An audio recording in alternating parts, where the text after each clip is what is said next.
it is time. We return for yet another stream of the Cute Fox Lesbian. I was going to stream yesterday. My college lecturer decided to randomly dump a class on me. It was like, oh, by the way, come in at 1 o'clock. I woke up at 12 yesterday. And then my college is pretty far away. So I was not having a fun morning. Afternoon, even. But we're here. I've got... I don't have too long today. I've got a lot of shit going on IRL. I've got driving tests and shit. A lot of college work to do. Not tons of college work, but still shit to do. So I don't know if I'll have all the time in the world to stream this. But I'll make time. I'll make time. I've got at least another hour and a half. I've got roughly an hour and a half to stream this before I've got to go. That's plenty of time. How far did we get last time? Days 2, I believe.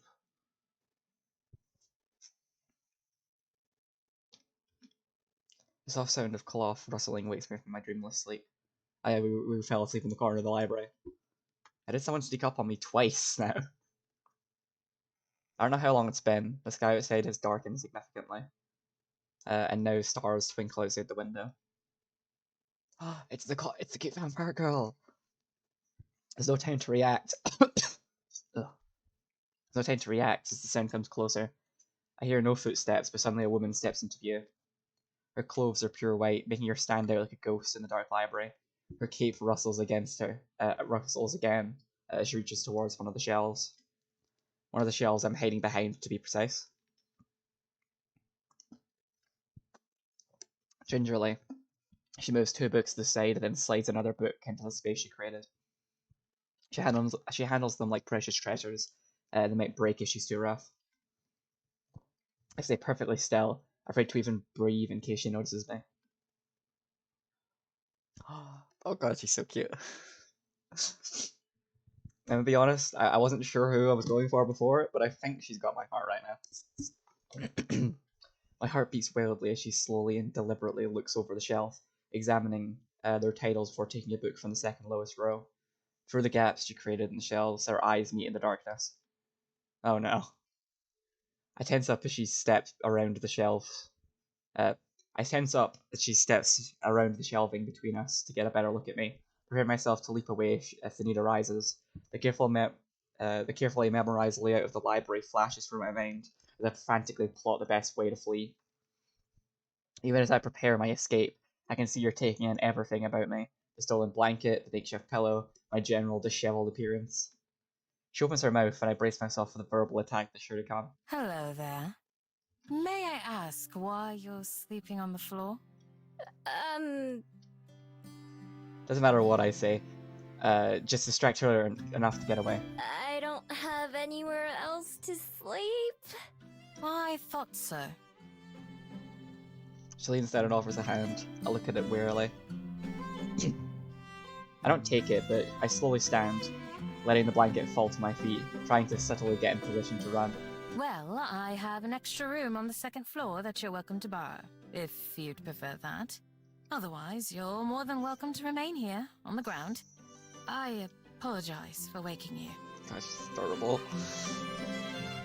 With a smile, the oddly calm woman steps away and busies herself organizing on a row of books. Probably expects me to let my guard down and take her off her. I'm just a stranger. Somehow, someone who broke into her library. There's no reason for her to treat me kindly. My years of experience, and there are plenty of those, tell me it's a trap. Thanks, but no thanks. I'll just be going, actually. Sorry to bother you like this. I hurry past her, shoulders tense as I expect her to grab me or try to stop me. She doesn't though. The one time I glance back, she's watching me with a strange expression that I don't recognize. When I get outside and away from the library, I breathe a sigh of relief. Whew, that was close. I'm not falling for that one again. Poor baby.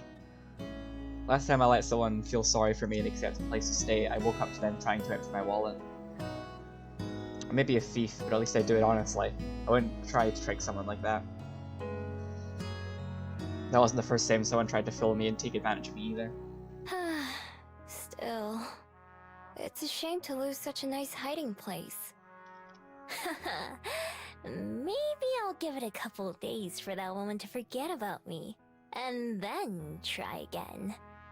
If she wasn't lying about there being an empty room on the second floor, then maybe I could sneak into there. I have a feeling the power of the... I have a very strong feeling the power of lesbians is just going to make them not forget, because she's adorable and look at her. Tonight though, I'm on my own, shivering around my coat and tail tightly around myself to think about what to do next. The rain has stopped, although it's still cold and cloudy. My stomach grumbles since I haven't eaten anything other than snacks all day. Blech. May as well get it over with and go check on the status of my den. Well, it could be worse. It's not as bad as I expected, which is a pleasant surprise. What's the little mine? It'll be just fine. I thought to my fox farm to prod around. The entrance is caved in a little, but after I scooped that out, I found the rest of the tunnel and main room were relatively intact. Cold as hell, but intact. Seems the trees protected the den from a lot of the rain. Takes me a while to find the spot where I buried my stash, since the stick I used to mark the spot got washed away. Eventually I locate it though, and start digging.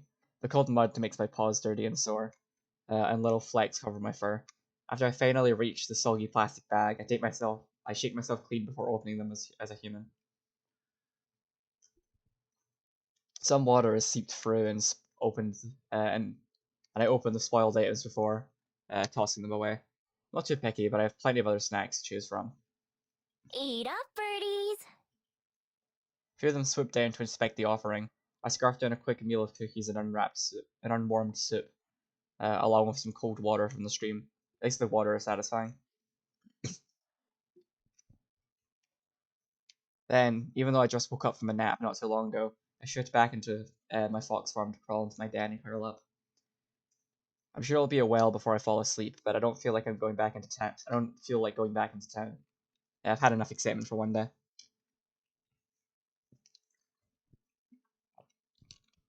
So it's not that bad. Regular foxes with magic powers have it way worse than I do. Although back when I was a fox, back when a fox was all I was, I wouldn't have cared. To this day, I'm not sure what it is that makes me different. I used to be just like them, no desire to go beyond the forest or anything. And then one day, it became whatever I am now. All I had was my necklace, a small scroll that I can't read, and the memory of the person who had given it to me. They were so kind to me, that stranger in the forest. They wished me well, even though I was just an ordinary fox. Somehow that it didn't seem to matter to them. I never even knew their name, just their face and their voice. But I know that I'll recognize them when I see them again. It's just a matter of finding them. So since then, I've been looking and surviving. Looking for them is what keeps me going. It's enough to live for. It's enough to live for. If I wasn't, I don't know what else I'd be doing. I guess I'd just be surviving, but if that was the only thing, I think I'd rather just stay a fox.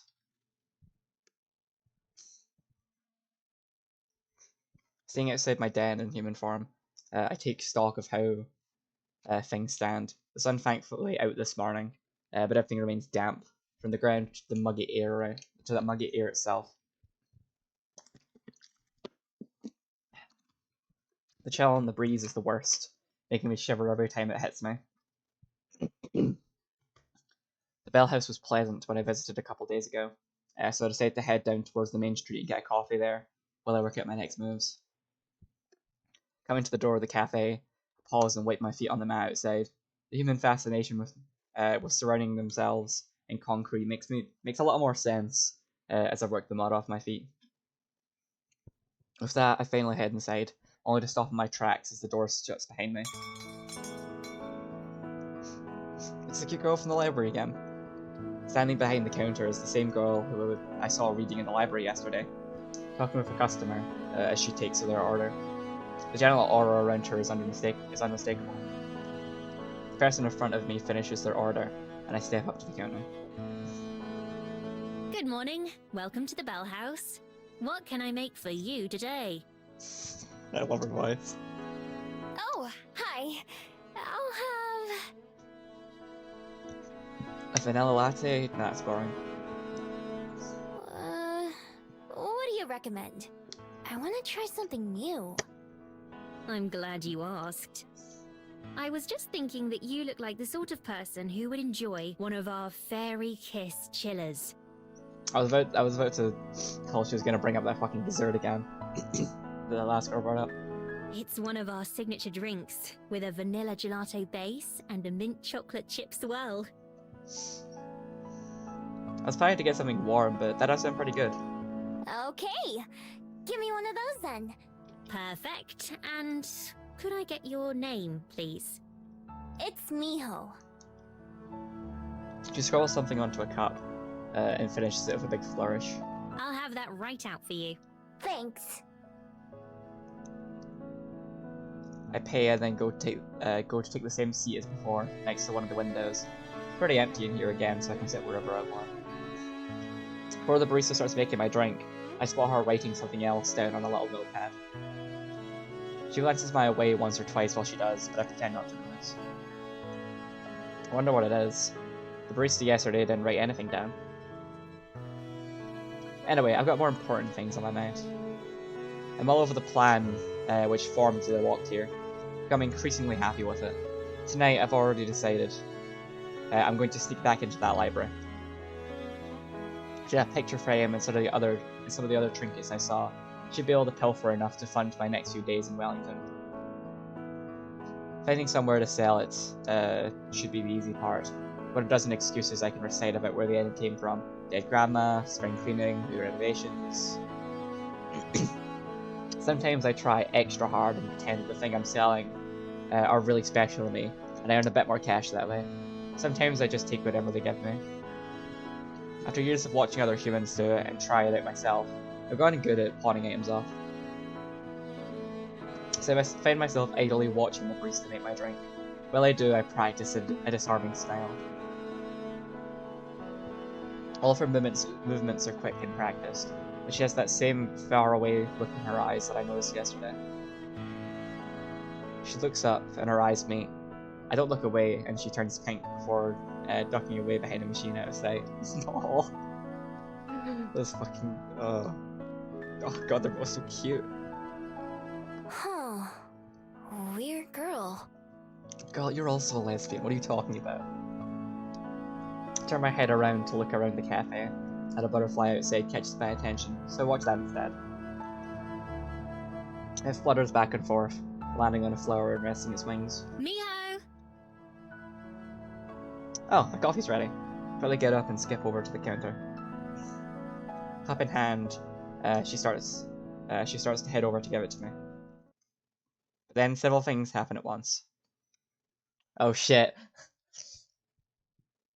One of the little tassels on the pocket of her apron catches on one of the drawers behind the counter, and she jerks to a stop, eyes wide with surprise. And my drink tumbles out of her hand, landing on the counter with a wet gloop sound as the ice cream splatters against it, sending mint green rivers of coffee everywhere. 2 seconds pass, we just look at each other, neither of us quite sure what to do, and then she takes a deep breath. I am so sorry. I'll make you a replacement right away. Just give me 1 second and I'll have that ready for you. Her words spill out faster than the beverage, making it hard to even understand what she's saying. Her face is bright red as she spins back around and grabs another empty cup. And she stops, hands hovering awkwardly. Wait, I should clean this up before it dries and starts to go bad. Oh god, I love her as well. Having to choose between these two is gonna be the worst. She hurries back to the mess, wiping at it with some napkins. She mops up as much of it as she can with one hand, then leaves the soggy paper on the counter while she starts to remake my drink.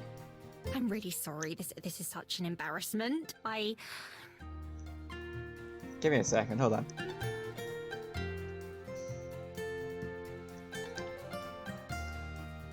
The voice actor sounds really familiar. I can't put my finger on who it is.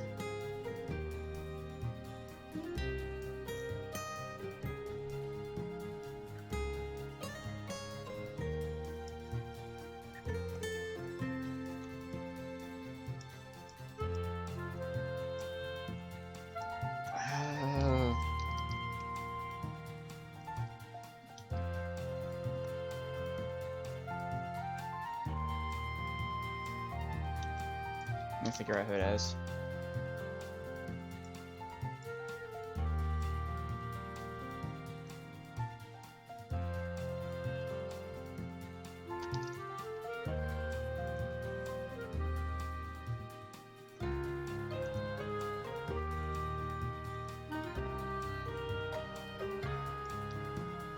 I think who the fuck she voices. Who voices this woman?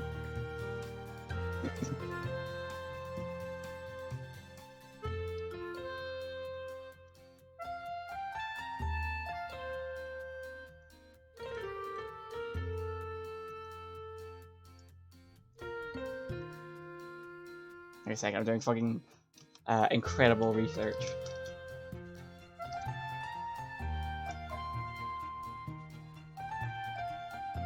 The fuck voices Aspen? Anna Chloe Moring. Who else do you voice? Your voice sounds incredibly familiar. Oh yeah, she voices Aspen. Anyone else I recognize?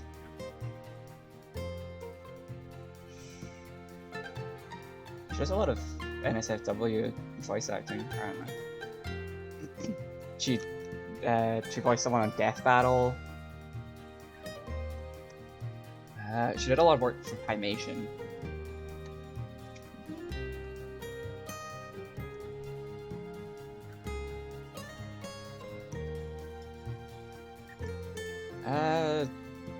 No, I can't find anything else she's acted in. Weird. It's my imagination. I even know if she's talking to me or to herself. I freeze up for a second, looking for an appropriate response to an apology. I'm not used to people apologizing to me. Oh, it's fine. I'm not in a hurry. Instead, I just sit back down on one of the tables and watch. She makes the drink twice as fast and then carries it very slowly to the counter, sitting it down in a clean spot. This time she takes a deep breath before speaking, like she's afraid she's going to mess that up too. All right, here's your drink. Again, I'm very sorry. Oh, this is your first time here, isn't it? I hope it doesn't leave a bad impression. Oh, baby. Second, actually. Yesterday was the first time. How'd you know? I make an effort to remember as many of our customers as I can, as well as their favorite orders. I believe you can learn a lot about a person from how they drink their coffee. Well, that's too bad for her, because she won't remember me at all next time. Take a big sip of the drink she made me. It's creamy and rich and sweet, all at the same time. Whoa, this is really good! It's kind of like a milkshake, but not. But it's not like coffee either. Yes, exactly. I'm very glad that you like it. It's one of my favorite beverages that we serve. In fact, the recipe was my idea. Whoa! They should put you in charge of all the recipes.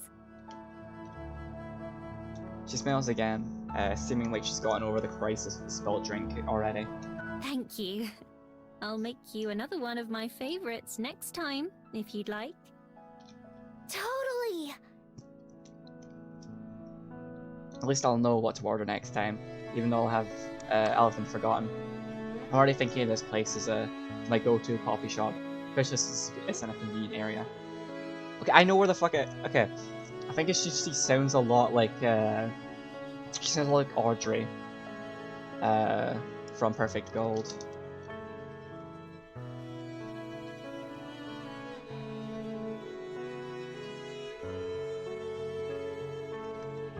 Your voice is Audrey.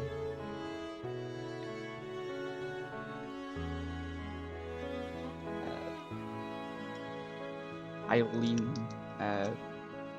Montgomery. Yeah, not the same person. She just kind of they have a similar voice, right?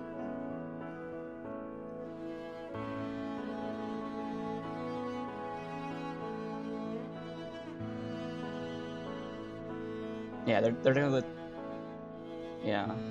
They have voice in a couple of the same things, so I think it's quite cool. So there, you learn something. These streams are very educational. With tasty drinks and cute baristas, I don't have a reason to go anywhere else. Knocking sound from the employee area gets both our attention. Hey, Aspen, can you set another batch of croissants? Oh, sure. I'll be right there.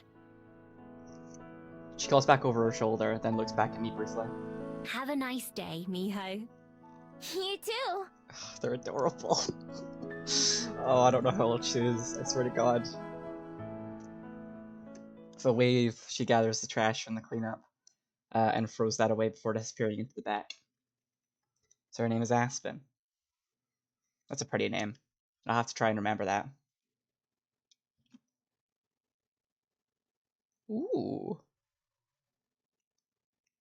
The Steam Autumn sale's on.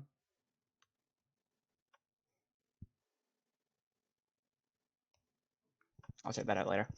Getting up from my seat, I decided to head back outside for some fresh air, sipping my fairy kiss chiller as I go.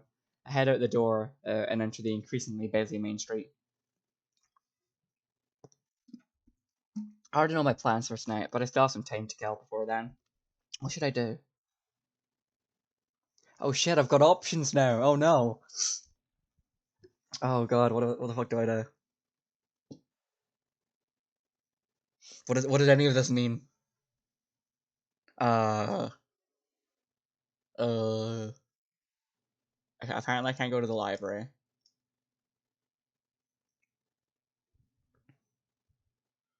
Oh fuck. Okay, I can't go to the library. I guess the bay. We haven't been to the bay yet. It's not far from where I am to the beach, so I decided to head down there. Oh, we have been here. We were here very briefly at the start of the game.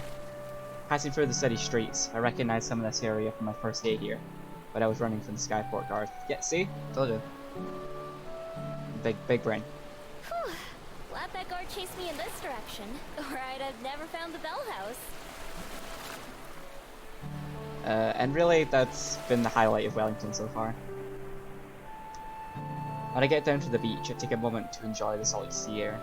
From this level, it's impossible to tell where the ocean ends and where the ocean ends and where the open sky begins.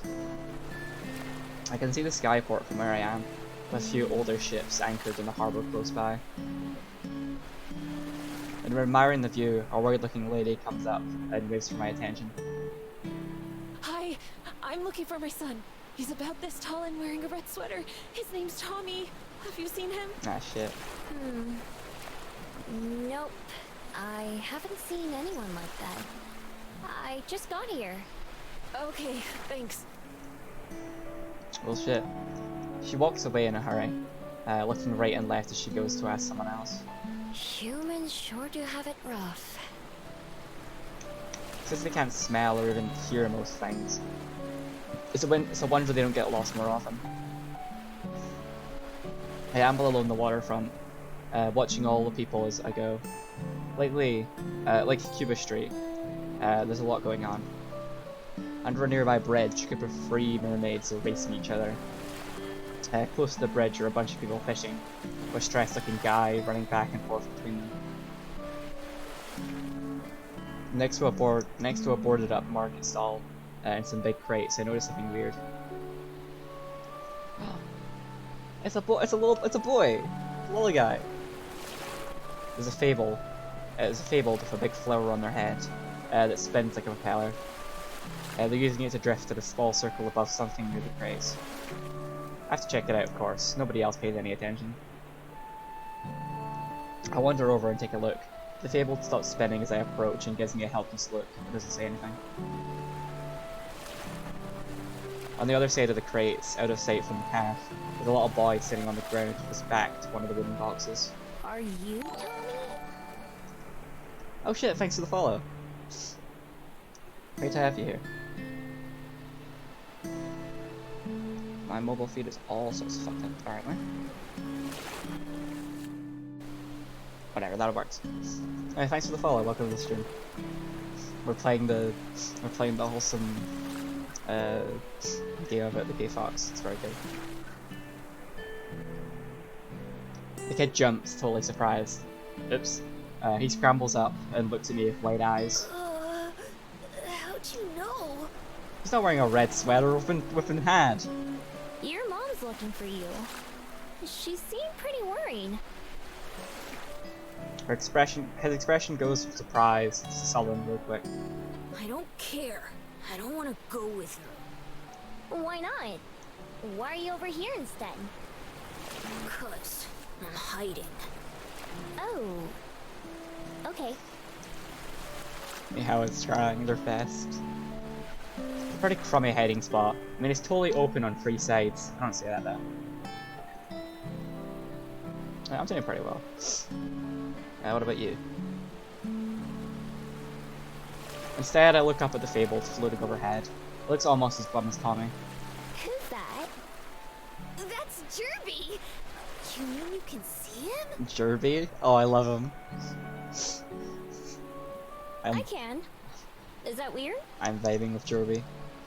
Mom and Dad can't see him. They think I'm just making him up. He doesn't talk, but he's real. Jerby waves from up high. He kinda gave away your hiding spot. I saw him from the road. Mom can't see him, and that's all that matters. Why are you hiding from her? 'Cause... Tommy sits back down and scratches the dirt of a rock. Guess he doesn't want to talk about it. I'm always glad to join a conversation. Well, good luck. I start to walk away. Doesn't seem like he's in any danger. I don't want to get blamed for him hiding in the first place. Hey, wait a minute. I turn around. He's already standing up again. Are you gonna go tell her where I am? Before I can answer, his eyes get huge again. Tommy, there you are. I have to turn around again. This time it's the woman from before. She's already flying past me over to Tommy. Are you okay? What were you doing? Don't you ever run off like that again. Oh, I'm just glad you're safe though. Her voice goes up and down between relieved and angry. She has Tommy in a tight hug, but he's just staring forward glumly. Jerby is flying in distress circles again. Finally, the lady turns to me. You found him, right? Thank you so much. I was so worried. No problem. I didn't really do anything, but I did find him, and so did she. I guess she's not thinking about it much. Come on, Tommy, let's go home. We'll talk about this there. This game is adorable.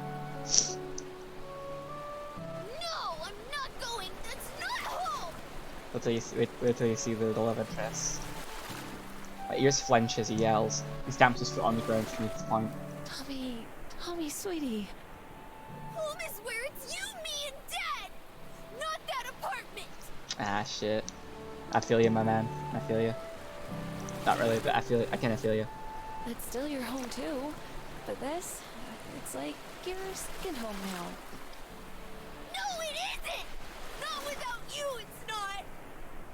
Do you and Dad really have to get? Poor kids. Tommy, who is already sniffling, can't keep from breaking down and crying as he throws his arms around his mum and hugs her back. I don't want you to go. Oh, my heart. Oh, fuck. I get the impression I should probably leave. Normally I'm happy to be nosy and listen in on things, but right now it seems kind of awkward. Neither of the humans notice me leave, but Jerby the Fabled sadly waves goodbye as I head off. Oh, I kinda wanted to see the resolution of that. Come on, Meow, go back. I wanna see. I wonder what makes him stick around. I've never seen a Fabled like him before. Not being able to be seen by certain people sure sounds useful though. I don't have to go far before the sounds of Tommy and his mum talking are drowned out by the noise of the waterfront. I easily fit into the crowd of people milling about. I was crying right now. Same! God. Listen, we just need to be thankful this isn't Heart of the Woods again. That was the studio's last game. And I was genuinely, like, incredibly depressed for days after playing that. Because every single, like, the entire middle of the game is just a gut punch of sad shit after sad shit happening to the main characters. It's awful. This is apparently a lot happier. And it's a lot cuter so far.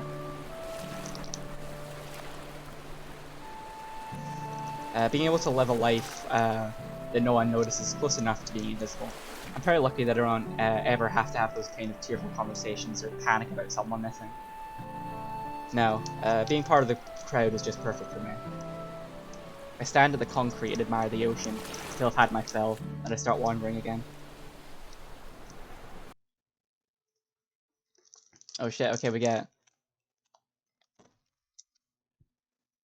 I finally got the label off the bottle. Apologies for the noise. Right, well, it seems okay, our options are Mount Victoria, Den, or Cuba Street. But it looks like Mount Victoria has something interesting for us to look at, so let's go to that. I have plenty of time to kill, and also plenty of restless energy. I decided to go for a walk up Mount Victoria just to give myself something to do. I take the long way up this time instead of taking a bunch of shortcuts like usual. It winds through neighborhoods and then back out again, with only the occasional car passing by on the street. Compared to some of the other cities that I've been in lately, the air here is a lot cleaner. The smell of nature shines through. It can't compare to being out in the wild for real, of course, but it's nice not being to not be choking on exhaust fumes everywhere I go. The houses are weird though. Many of them sit up on tall legs, like giant bugs with windows for eyes. Some people seem to be coming down the mountain. More people seem to be coming down the mountain than going up it. Lots of them zip past on bikes or skateboards, while others are just jogging or just walking. This path is longer than I thought. About halfway up or so, there's a wooden bench just off the sidewalk. It's occupied by a man with dark hair and big sunglasses. As I'm about to pass by, he waves. Well, hello, miss. Nice evening for a walk, eh? I don't know how to feel about this guy's voice. I don't know what it is. Huh? Is he talking to me? He must be, because there's no one else there's no one else nearby. What's up, Peony? Okay, hold on.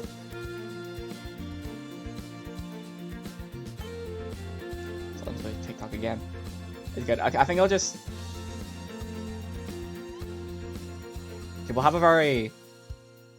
I need to make like a visual novel setup because of how many of these I play. Okay, it hasn't captured all the chat, but I'll keep a small chat feed down here. That seems like a good compromise. God, like, no one's listening. Fair enough. Chatting usually is not my thing, but for the moment I appreciate the distraction. It sure is! I'm glad the rain's gone. Oh, for now, yeah. It's never gone for long, though, is it? That's so! I'm new here. I didn't even think it would rain since it was so sunny the day before. Clearly Meow has a big brain. Oh, you've gotta watch out for that around here. Mother Nature's real fickle these days. 1 minute you're on the pier, enjoying the sunshine. Next minute, whoosh! He makes a whoosh sound with his breath and a wavy motion with his hands. Storm clouds, as far as the eye can see. That's just Welly for you, though. You live with the sunshine and the clouds. That is deep. Where are you from, then? Guessing you're not a Kiwi? Nah, I'm a fox, not a bird. Again, just the biggest brain energy from me now. The man laughs, a deep belly laugh. Like usual, I'm not sure what I said. Like usual, I'm not sure what I said. I'm not sure what I said that was funny. Not like that. Although those little guys are cute. A Kiwi is a word for us New Zealanders in general. So it's a bird, a fruit, and people. You've got it. All three are delightful. Anyway, welcome to Wellington. I hope you're enjoying your time here in our little city. So far I am. I made my den here on the mountain.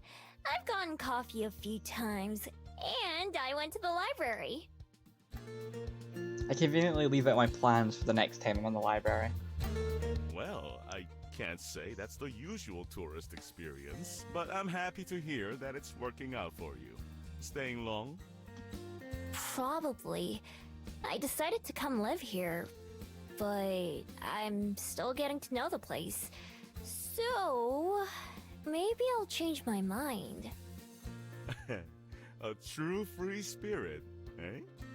I felt the same way when I first got here, long time ago. Didn't think I'd settle down for life, but here I am now.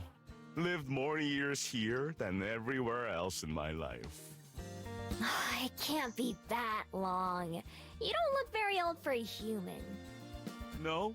Well, that's my ego boost for the day. You don't look very old for a fox either, but I imagine you've got a good head start on me. That's true. I don't really keep track or think about it, though. He laughs again. Can't say I blame you there. I think 100 years, give or take a little on either side, is enough for me. And I'm only halfway there, so I've got plenty more to look forward to. He stands up, but has to do it slowly. And sometimes I'm reminded of how many I've got under my belt already. Thank you for the chat, miss. I better get back to the water now and make sure Young Min hasn't fallen into the ocean or anything. It's been a real pleasure talking with you, though. I hope you'll give our fair town a shot. Peony, real talk, does he count as a DILF? I need someone who's into men's professional opinion. Does he count?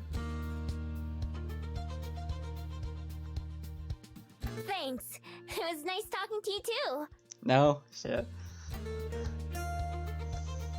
And I mean that for once. He waves goodbye as he heads down some stone steps, and I keep heading upwards. I never really thought about my age compared to humans. Humans don't matter to my lifestyle. He's not. What's wrong with him? He's perfectly fine. I wasn't lying when I said I don't know how old I am. It's never been important. Places, relationship, memories, they just tie people down. I want to be everywhere. When I reach the top of the mountain, take a deep breath of the crisp air. Wind blows my hair in every direction, and I can't keep it out of my face. The wind is wild, and goes where it wants. It doesn't answer to anyone. That's how I've lived my life too. Something about him. I can't tell what. I think you're just being mean to him. A free spirit. That's what the man called me, and I like the sound of that. I can see the smudges of a few people down by the beach or the pier. Is one of them the man I just met? There's no way to know. From up here, there's just tiny little blimp. From up here, they're just tiny little blips, impossible to tell apart from each other. Once I've had my fill of the view, it's time to get on the way again. Turn my back on the people and start making my way down once more. Right, shit, where we going? Ooh, we can go to the library. Let's go. Library time. When the moon is high in the sky, I've decided it's time. This is the perfect kind of night for me. There's not much wind, meaning I'll be able to hear or smell anyone approaching. It's a little cloudy too, which gives me some cover from the moonlight. I make my way back up to the library, stopping as soon as I'm within sight of it. I find a shadowy place to hide and watch the front for a few minutes. Like I hoped, nobody goes in or out. All the windows are dark too. I slowly creep up towards the entrance, ready to transform and flee if I have to. Nothing happens, so no one tries to stop me. I peek into the one of the windows. It's dark inside, and I can't see anyone at all. Perfect. I move around to the back side of the building and check those windows too. Same thing, it's dark and empty. This is gonna be too easy. Back at the front door, I pick the lock and slip inside. I sneak from room to room, revisiting the items I memorized yesterday. They're not too expensive or fancy enough to think of them as treasures. I end up leaving a lot of them alone, since I don't want to carry too much with me. The rest goes into my coat pocket. Finally end up back at the painting in the corner, the piece that started the whole plan. I just set a couple things down on the floor because the painting needs both hands from the lift. It's heavier than it looks, but it's not very big. That's probably a good sign for how much it'll be worth. What's going on in this game? I missed the first part.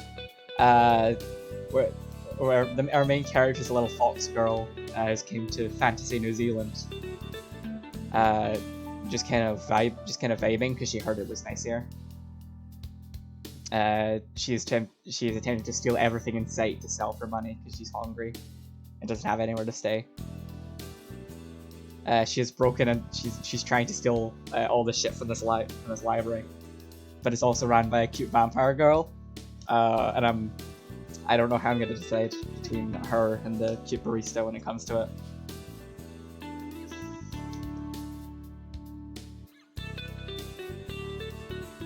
I have to jiggle it a couple times to get it off the hook, but I manage. Tucking the painting under one arm, I pick up the other goods from the floor. This should be enough for one night. Best to get in and out quick.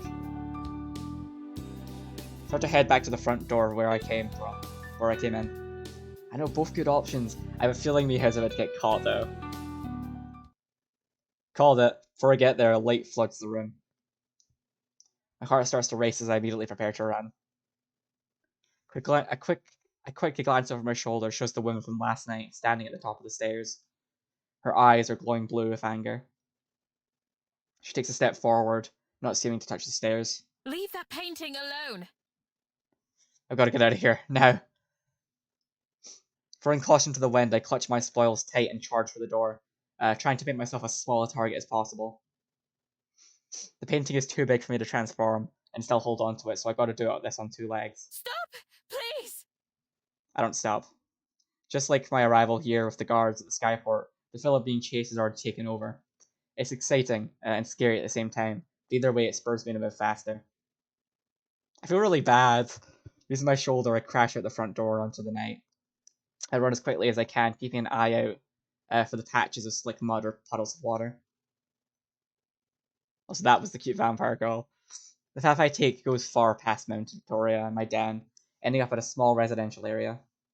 I stash the painting under a parked car, then take my fox form and crawl under a house, upsetting a mean grey cat who's already hiding there.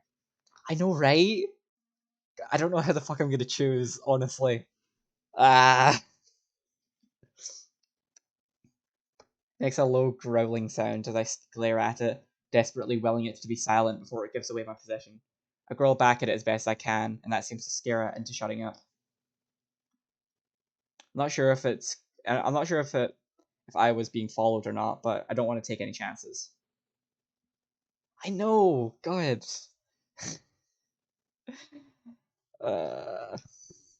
You should see. Wait till you see the other girl. She's also adorable. I love them both so much. After 10 minutes or so, I climb out, pick up my loot, and sneak back towards my den. Now the excitement has worn off, I can't keep a smile off my face. There's nothing more satisfying than pulling off a heist, even one as easy as this. I feel really bad though. The cute vampire girl did not deserve to get robbed. Other thieves I've heard about must have it rough, having to stake out a place for a long time, trying really hard not to get caught and making sure not to be seen. I've never done much planning. I just do whatever feels right. My ability to transform makes it pretty hard to catch me, though I have had to leave behind the stuff I was taking once or twice. And honestly, it would get boring if I never got caught and had to run. A good mood lasts me all the way home, and then disappears completely when I see who's waiting for me. It's the girl! Also sounds really desperate for that painting, like she was really important to her. It probably is! The woman in white. Oh shit, here she is. She stands just outside my den, looking like she doesn't care at all about the cold or the mud. In fact, her perfect clothes don't seem to get dirty at all. Her back turned to me. She's staring up at the moon, but she faces me as I approach. She has the same calm presence as when I first saw her, but I can see a morning look in her eyes, which have gone back to brown instead of furious blue. I know, look at her, oh my god! My heart quickens almost suffocatingly as she watches me intently. I know how quickly calm can turn into anger. I should run, but I can't look away. How did you find me here? Before I even got back? A friend of mine told me you might be found here. Her voice is soft and warm, unlike the way she shouted back at the library. A friend. But who? I wasn't followed, I'm sure of that much. It was one of the bats. With the shock of being found wearing off, the realization I'll need to find a new place to stay sets in. After all that work too. I apologize for showing up uninvited. I'm here to ask that you please return that painting to me. You may keep the frame, if you'd like. But the painting itself is very dear to me. Yeah, Peony called it. I looked down at the portrait. I've been carrying it for a while now, but I haven't given the picture itself much thought. It's a beautiful painting and really old, and clearly very old. The girl shown in it is wearing a long, flowing dress, looking down with a small smile. And also... She breathes out slowly, my eyes narrow. It's the sound people make when they're acting calm, but they're angry. Should you want it, I have an extra room available in my library, with a soft bed and a warm meal. You may stay as long as you wish. I probably was her past girlfriend, yeah. Huh? After I just tried to rob her, she offers me a place to stay. Okay, I know this must be a trap, there's no way. Although... it's the same thing she asked me last night before I broke in. I'm sure she doesn't remember that.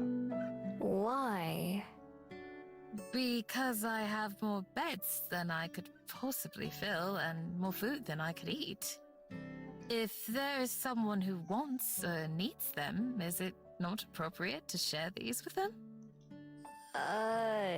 Is it? I'm not sure what answer she wants to hear.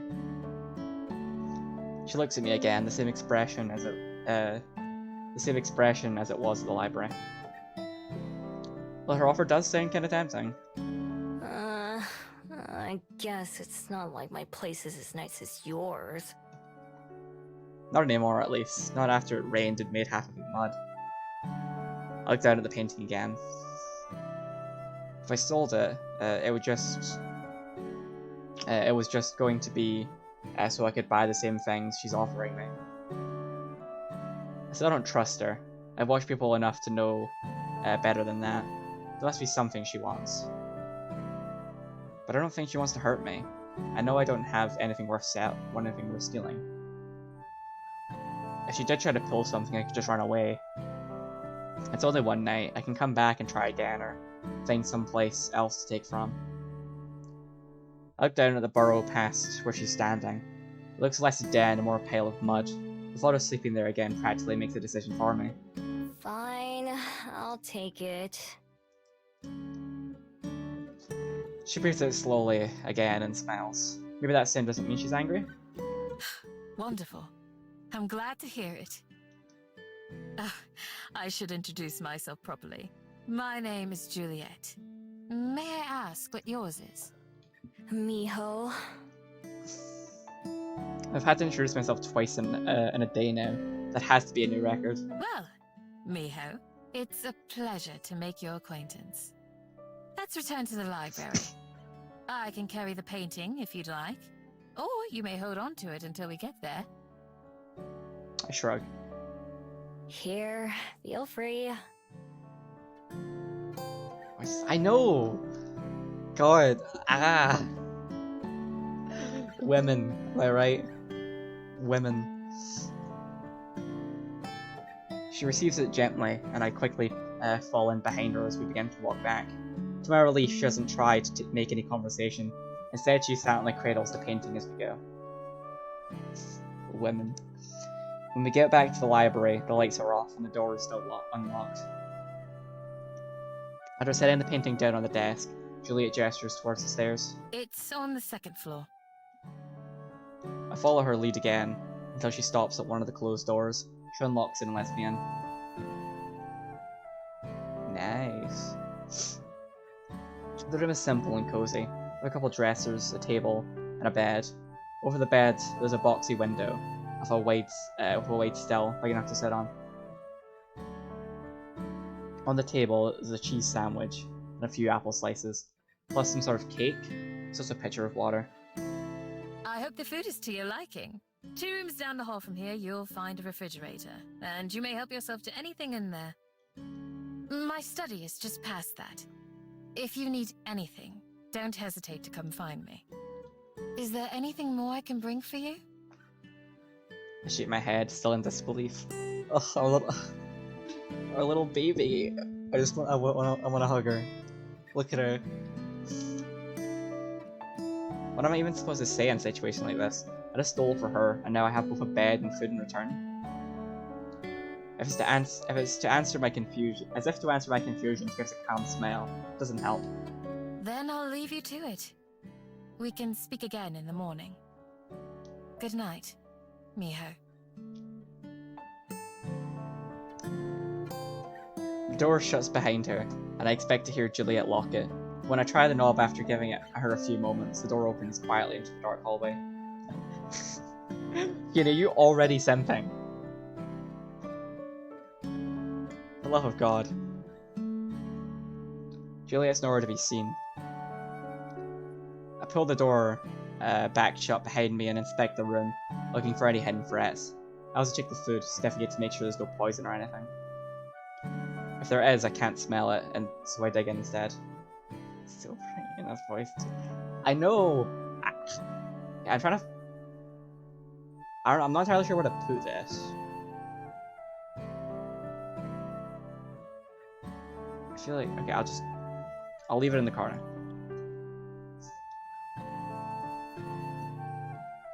Whoa. This is really good. There's 3 different kinds of cheese in the sandwich, which is 2 more kinds than I knew existed.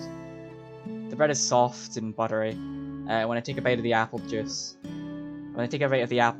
rolls down my chin. The water that I wash it down with tastes better than the water from the stream by my den. When I'm done eating, I climb onto the bed, still feeling overwhelmed. More specifically, I don't know how to feel. Part of me fears that I've made some gigantic mistake, and that I'll wake up in danger, if I ever wake up at all. Trusting my instincts has kept me alive on multiple occasions for hundreds of years, enough that I've lost count of exactly how many. But something tells me that I don't have anything to fear from that woman, who I can only assume is my host and the owner of this place. So with that in mind, I pull the blanket up to my chin and adjust the luxurious pillow behind my head. Who knows, maybe this morning will bring trouble with it.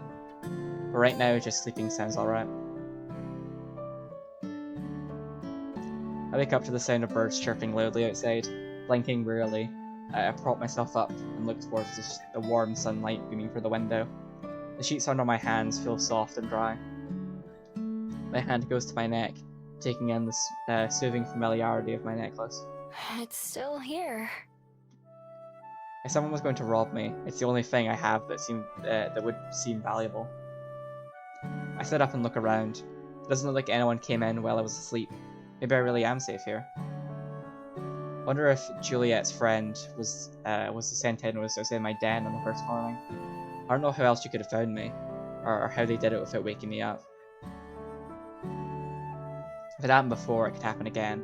As much as I hate to admit it, so I check around the room very thoroughly. I still don't notice anything different from when I went to bed. Maybe it's not a trick. All my past experiences told me there has to be a catch. Nothing is free. Nothing. But no matter how hard I try, I can't figure out what it could be. Could Juliet really have been telling the truth? It seems so unlikely. It'd be nice if it was true. If it wasn't, if I let myself believe only to be wrong in the end, it would hurt even more, wouldn't it? No, better not to even take the risk. After all, I've lived a lot of years this way. It's not like I hate it. Making my mind up helps me feel better right away too. It just makes more sense. Even if I tried to stay, I don't think I'd ever stop worrying. This way, I'll know for sure I'm in charge of my own destiny. You want to see the other girl? We might see her before I have to end stream. We've got about half an hour before I need to go. Now that I know this room is unoccupied, I might be able to sneak back in sometime when I need a place to stay. It wouldn't be too hard to climb one of the trees, then get into the window from here. Take one last look around, just for a night. It was nice. It was a nice what if. Then I head downstairs out of the door without speaking a word to anyone. It's another nice day, the same as when I arrived in Wellington. Warm sun and blue skies with just a hint of clouds. For a while I meander around town, eating the last of my pastries from the convenience hall store. From the convenience store hall for breakfast. Today feels like another restart. I have no den, no supplies, no anything. It's less exciting now than it was when I first arrived. I have a destination in mind, but eventually end up at the waterfront. There's an airship over the bay, descending closer towards the skyport. A couple of kids down on the beach wave up at it, seeming excited. People arriving on that ship all have somewhere that they're planning to go when they get off, huh? They've all got people waiting to see them. What have I got? Some trash and an old scroll? So far, Wellington's given me nothing but questions. That never bothered me before in any of the other cities I've been to, so why now? Ah, shit. See you around then. It's fine. We already saw the other girl. You can watch it on YouTube later. If you really want to know her, what she's like. She's already had an introductory scene, and I love her. Alright, see you, Peony. This is another question for the pile. I push myself off the railing and head back into town. I go through the motions of scouting for somewhere to rebuild my den. My heart really isn't in it.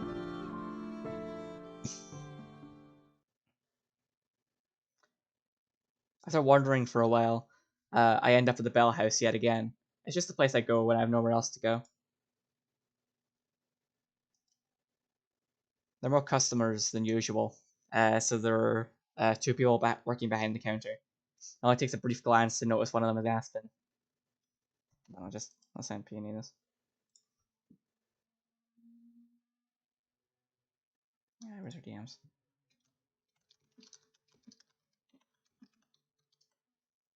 There. Aspen. I wonder if she'll think I'd like a furry kiss chiller again. Maybe I'd make a different sort of first impression today. The line moves pretty quickly. It helps that Aspen doesn't spell anything this time. It's my turn to order. I step up to the counter with a fake smile. Oh, hello! What can I make for you today? I'll have a fairy kiss chiller, please. Certainly. Good choice. I reach for my wallet to pay, but she stops me. Oh, don't worry about that. It's on the house today. Great! What does that mean? It means that you don't have to pay for it. As an apology for yesterday. Oh shit, she knows. Yesterday? Why does that sound so strange? I nearly miss her talking. I nearly miss her talking, my mind having tripped over the word. She reaches for a cup, the pen already in her hand. And that's for Miho, right? Oh shit, she still remembers. For Miho? My name? She remembers my name? My heart begins to race wildly, my body reacting just as strongly as my mind. Aspen frowns, clearly noticing that something's off. My head's in too much of a daze to deal with it though. It is Miho, right? She checks the notebook on the counter, brow furrowing deeply as her fingers slowly move down the page and tap one of the lines. What do I say? How do I explain? But for the first time in my life, for the first time in hundreds of years, someone remembered my name. It's not supposed to be like this, it's supposed to be forgotten. Every time, without fail, it's my armor, it's my life. I take a step backwards, I have to run, I have to get out of here, I have to get away.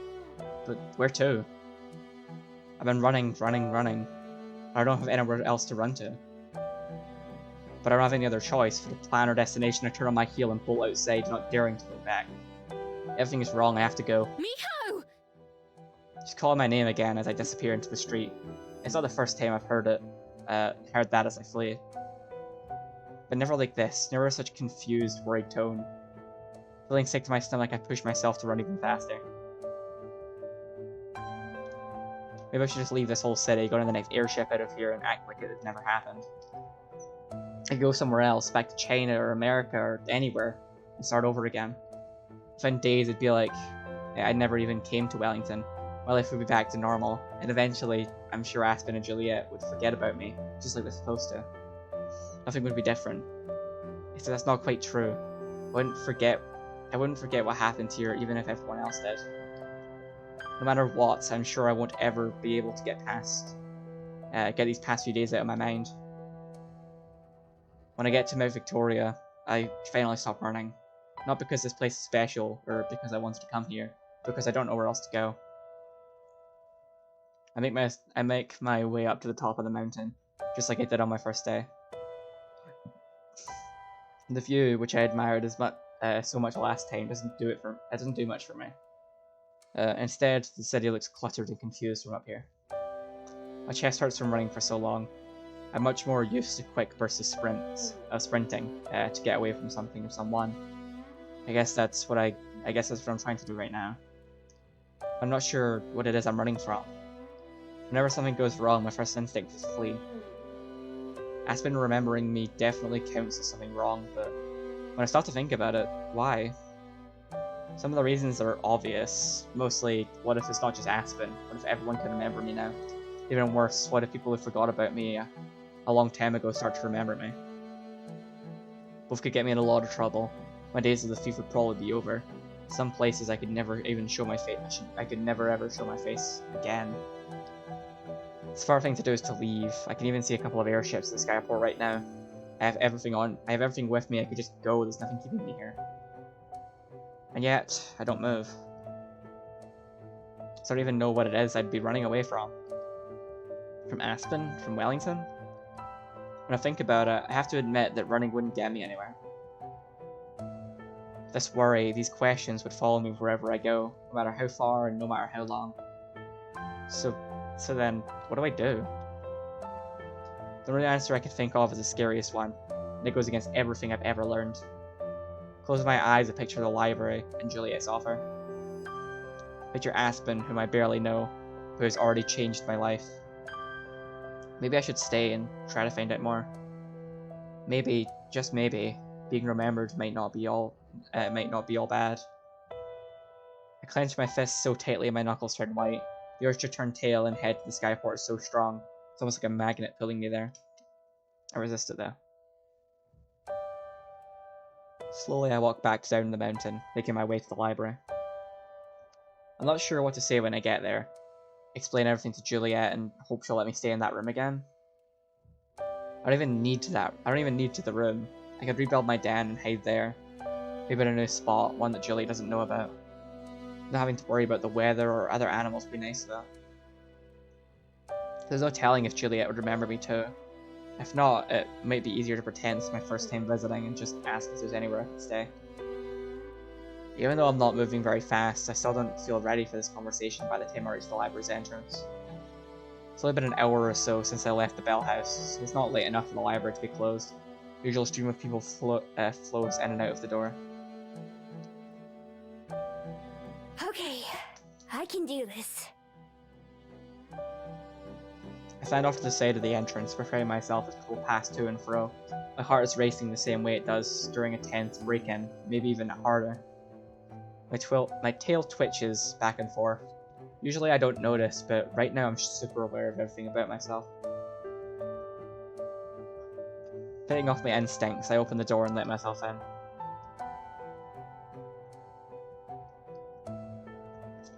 I'd been expecting to have to look for Juliet, but instead she's right there by the entrance. What surprised me most, however, is the woman leaning against the large desk beside her, Aspen, who's now engaged in conversation with a look of deep concern on her face. She wasn't there when I checked the bedroom. I wish she would have spoken to me first, at least. Barely catch the end of Juliet's sentence. She notices me only a moment after I spot her, and for a second her mouth forms a perfect O of surprise. Juliet? What are you... Aspen turns around to follow Juliet's gaze, her eyes opening wide at the sight of me. Miho! Oh shit. Again, my brain goes blank, rehearsed lines flying out of my head. Hey there. Oh, this cutie, oh my god. I slink over to where they're standing, hands in my pockets, unsure what I should say first. It's nice to see you again, Miho.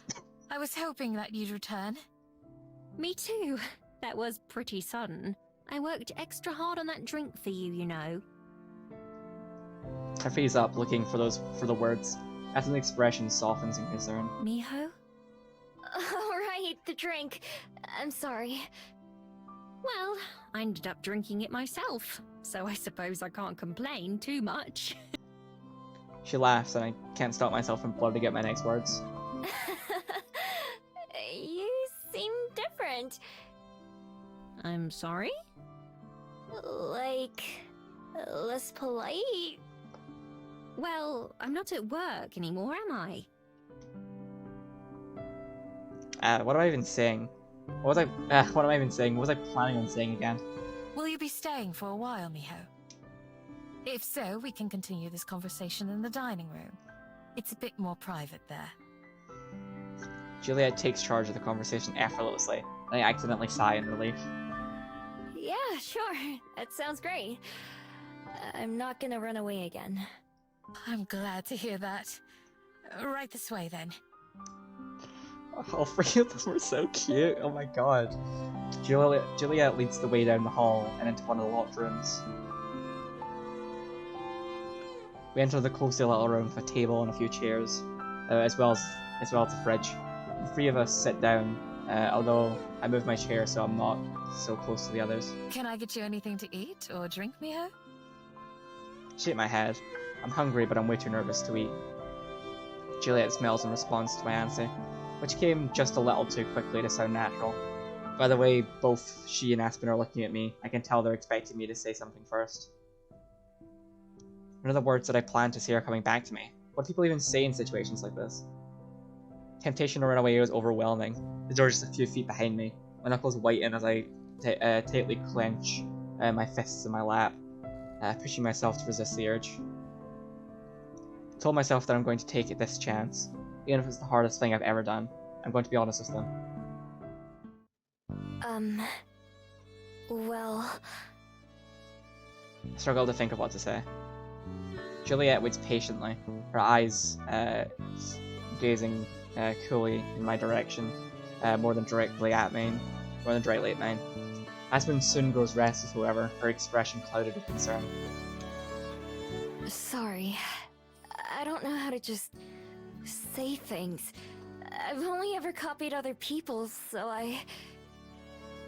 Aspen's expression clears up in some sort of understanding. It's okay, Miho. Take your time.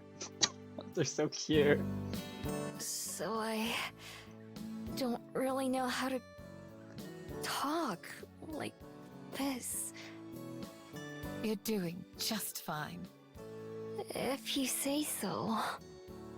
It's not just talking either. I don't know much about anything.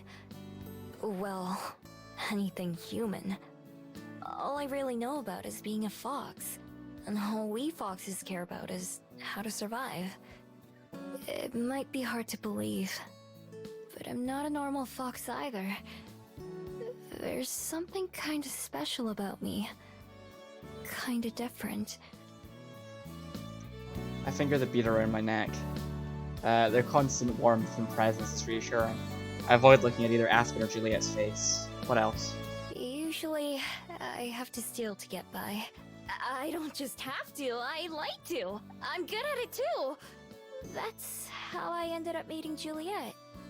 And the reason I'm so good at it is because I don't know why it happens, but ever since I got my human form, everyone forgets me.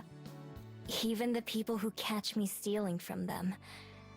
After a day or two, I can walk right past their face and they wouldn't even recognize me. Which is a miracle because of your giant fox ears. No one has ever recognized me. Until Aspen remembered who I was at the Bell House. It was such a shock that I ran away. That's what I always do. I was thinking about leaving Wellington forever, even though I just arrived a couple days ago. I'm still kind of tempted. But instead, I came back here. And that's it. Just hearing the words coming out of my mouth makes me want to die of embarrassment. It makes me uncomfortable when other people think about me. And yet, putting everything out there feels surprisingly good. It was like a weight just come off my shoulders. Still going back now, and that's relief in its own way. So you're saying that you've never ever had a family? Or a friend? Nope, never. And not since I stopped being a regular fox, at least. Oh. I'm so sorry to hear that. Why? Well, because that's... not to be rude, but that sounds rather lonely to me. Lonely, huh? I've never thought about it before. I see. Aspen sits back, still looking concerned. The way she keeps fidgeting, I get the impression she wants to say more but is holding back. Juliet swoops in to salvage the situation. You have been very brave to stay here, Miho. I'm personally glad that you decided to come back to the library. I had your room prepared in hopes that you would. You're welcome to use it for as long as you'd like. I think that we could become great friends. Friends. I roll the words around in my mouth, as if it were a strange food I'm gingerly trying. Is that a word that fits me? Is that something I could have? It never seemed a possibility before. None of what Juliet's offered me has. Right now, I feel like I'm standing at the end of one path and the beginning of another. I could turn around and go back the way I've came, back to my den and the life spent alone. I know that world. I've lived in it for so many years. But I can't just go back, not now. Not when there can be something more, something new. Everything could be different if I just let it. When I look at Aspen and Juliet, I can tell what they're hoping I'll say. I think I'd like that. Let's go! Big smiles take both of the faces. Slowly I let myself smell too. Well then, Miho.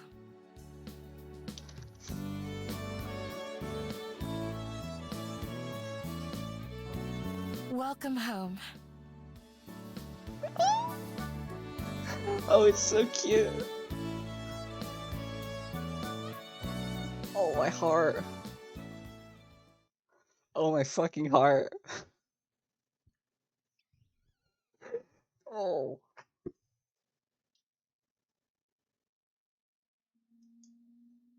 I believe I don't have much longer, so I believe that is the perfect place for us to leave off today. Stop by again. I'll be here. Thank you all for coming. And I don't know if I'll stream tomorrow. Maybe. I'll need to see. I'll announce before I stream. If not, then Friday. But that's me off. Bye.